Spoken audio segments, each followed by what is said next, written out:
The only other card I have is Gil Yannick, and Gil, I don't know, you just had it generally. Okay, so anyone else who wants to speak, please fill out a card and hand it to Suzanne so we have you for the record. Okay. Mr. Chair and Commissioners, for the record, Jana Wright. I urge this commission to vote in the affirmative to accept and move forward with the regulation as proposed by the draft from the Trapping Committee. Many hours of testimony has been heard on both sides of the trapping issue regarding Mount Charleston. I personally would like to thank the Trapping Committee for all the time they have spent hearing testimony and especially doing a site visit of various areas of concern on the mountain. The Trapping Committee has made a recommendation, and I again ask you to accept and move forward with the regulation as written. I think it's fair to say none of us are completely happy with the regulation, but that's what compromise is. We agree to disagree and we move forward. Please move forward. Thank you. Thank you. Thank you. Anybody else that I've missed? That's all I have. Okay, seeing no more public comment, bring it back to the commission.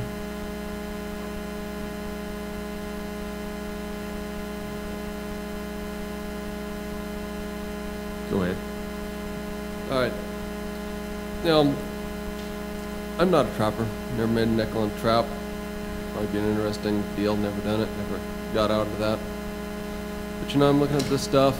Inclusion of all of these restrictions imply that trapping is dangerous. And what I have found is that's just not the case. That I have ever even seen in even the slightest implication of there is no danger to people from these traps. Not a little danger. None. Zero. Not 1 in 10 million is there danger to people. Oh, people come up, I'm the father, I've got all these children. I'm a father of 4. I got little kids. I want 2-year-olds, all the way up. Well, we're worried about because we're pet owners. I'm a pet owner. I've got pets. I know what is true danger and what is not is danger. This is not dangerous to people. And furthermore, I don't see how these pets are truly dangerous to pets, especially pets that are properly leashed. And even in the unlikely circumstance, which rarely does indeed occur, that a pet is caught in almost every instance due to the negligence of their owners. It is even then extremely unlikely that a pet will be seriously injured. Indeed, it is far more likely that the pets will be eaten or injured by wild animals that may otherwise be caught in those traps. The likelihood, it's more of an emotional issue and a political issue. It has little to nothing to do with any danger to any person or even any pet. You hear things like, oh, greed drives all trapping. Is that necessarily terribly bad? Is anybody dense enough, besides, of course, wildlife commissioners and perhaps county advisory board members, that actually want to work for little to no pay? Business and commerce is a good thing. It's what drives this country. These guys work hard. Is it terrible that somebody in the United States makes a couple bucks? Oh, wow, it's terrible. Look, these people made 50 bucks. That's good. Thank goodness. I'm glad somebody's making some money out there. Somebody's paying for these nice buildings that came off of somebody's hard work. So it's not a bad thing. There are a lot of things that are dangerous in the world. Cars are dangerous, cliffs are dangerous, snakes are dangerous, the wildlife's dangerous. Most importantly, the things that walk around on 2 legs are indeed really dangerous. You got to worry about something. Some say that advisory boards, trappers, this commission are out of touch with the people. Well, it's far more likely that those folks are out of touch with the reality of what is true danger. People die every day just in this county. All the time. No one's ever been killed or maimed, I think, ever by a trap. Snap your fingers if you're really looking in the wrong spot.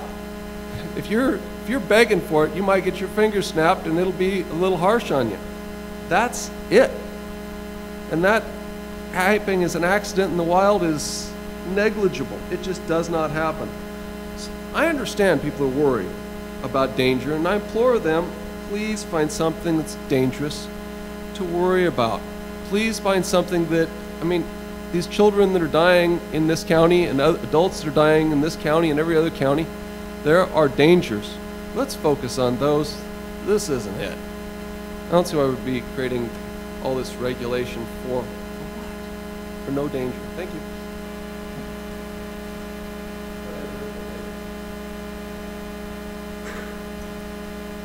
Who's next? Commissioner Macbeth.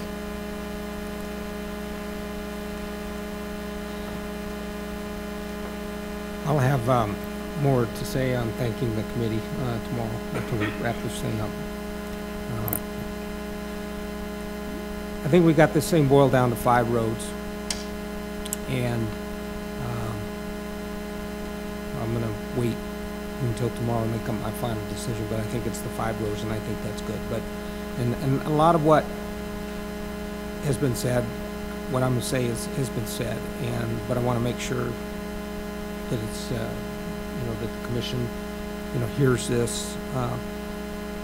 These 5 roads are on federal public lands.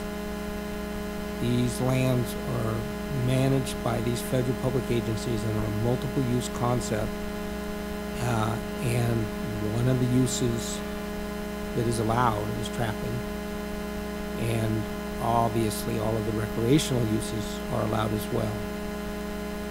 So ultimately what it comes down to in my mind is conflicts amongst these 2 user groups, or trappers and the rest of the world, it seems. And Mr. Blakesley made a comment that we're going to have animals in traps, and I agree. It's going to happen. But what I think this regulation does is it does the best job at this point in time of minimizing the conflicts. And so I think that's all we can do, and are we going to eliminate them? Never. I don't think that'll ever happen.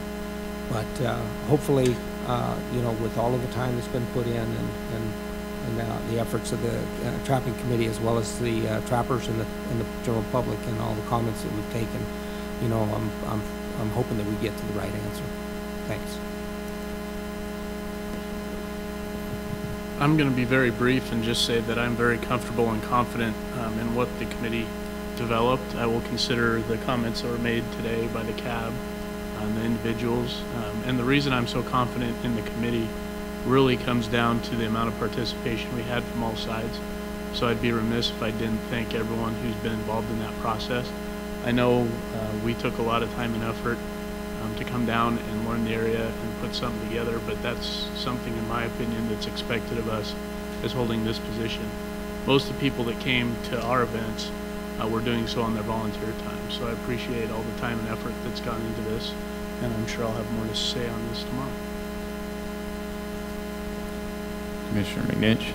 Thank you, and I won't be here for the trapping committee update, so I'm going to leave some notes for Jeremy and Jack to bounce some stuff off, just get some more information out, kind of update on some stuff. But I do want to acknowledge Tom, especially. Really very much appreciate the time and effort that you put into this, and from the presentations that we got from the trappers on the techniques and the traps themselves, to going around with Stephanie and a handful of others. You guys really did put your heart and souls into this in a lot of ways, and we do appreciate that. I certainly appreciated it. Everybody was, we have come a long ways, Karen. We were, it was kind of hard for everybody to even be in the same room, and everybody's been very respectful and very forward-thinking in a lot of ways. And I know there's some differences, but I do appreciate where everybody came and got stuff on the table and tried to work through this stuff. I do want to point out, you know, I do hope that we're supportive of the committee's work. There was a lot of time and effort put into that. And I want to recognize the stuff that NDOW did too. Rob and Christy and Joanne spent a tremendous amount of time on this stuff, trying to work with things that, you know, they don't have tools where they just hit buttons and things just appear. They have to put a lot of time into this stuff, so I appreciate that. But I do want to make the distinction on the 1,000-foot setbacks where boxing cage trapping is still allowed in those areas, and 200-foot areas where trapping is prohibited. And I think that that's an important distinction, because that allows me to be a lot more comfortable with the designations that we've made. And I'll make one more comment specific to Telephone Canyon Road. There's going to be a very large development in that area, and I think it's just a matter of time before that particular road, the issues surrounding that one are going to kind of resolve through development. So I think we're really talking eventually about 4 particular roads. So those are kind of my comments. Anybody else?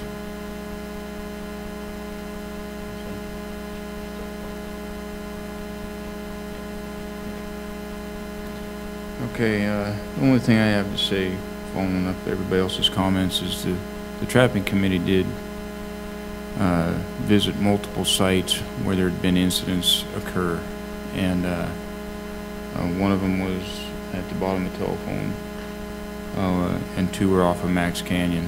One was Steve, and one was Stephanie's dog. We went to all 3 of those sites, and knowing where the incidents occurred really weighed into my comfort in where the trapping committee's going. Those incidents occurred in areas of heavy use, and they were all close to the road, well under 200 feet. Steve's was probably the furthest from the road, and the game warden that responded to that in his incident report said he used a laser rangefinder, and it was 147 feet from the road. So it's documented very well, and that was probably the furthest distance from the road that it occurred. So we put a lot of time into understanding the situation, going out into the field to see where they occurred, so we could make a better informed decision. And the one thing I want to stress on all these distances is they are in magnitude amplified because of topography and the terrain and the vegetation type up there. It just doesn't lend itself to be off the road that far. It really doesn't. So those are my comments at this time, and I'm sure we'll talk about it a lot tomorrow. With that being said, no further comment. We're going to move on to the next agenda.